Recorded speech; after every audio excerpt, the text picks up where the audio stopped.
ശബരിമലയിൽ മണ്ഡലകാലം 39 ദിവസം പിന്നിടുമ്പോൾ നടവരവ് 204.30 കോടി രൂപ.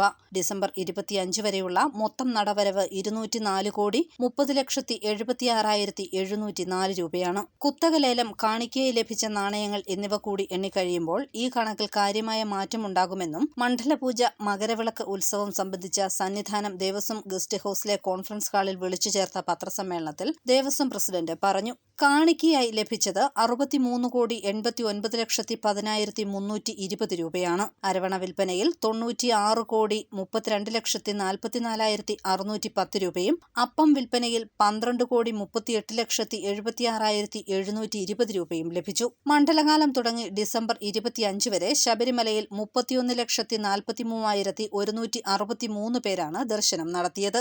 ദേവസ്വം ബോർഡിന്റെ അന്നദാന മണ്ഡപത്തിലൂടെ ഡിസംബർ 25 വരെ 7,25,049 പേർക്കായി സൗജന്യമായി ഭക്ഷണം നൽകി. പമ്പ ഹിൽടോപ്പിൽ 2000 ചെറുവാഹനങ്ങൾക്ക് പാർക്ക് ചെയ്യാനുള്ള സൗകര്യമുണ്ടെന്നും ഇക്കാര്യത്തിൽ അനുമതി തേടി ദേവസ്വം ബോർഡ് ഹൈക്കോടതിയെ വീണ്ടും സമീപിച്ചിട്ടുണ്ടെന്നും ദേവസ്വം ബോർഡ് പ്രസിഡന്റ് അറിയിച്ചു. News bureau, Erumeli.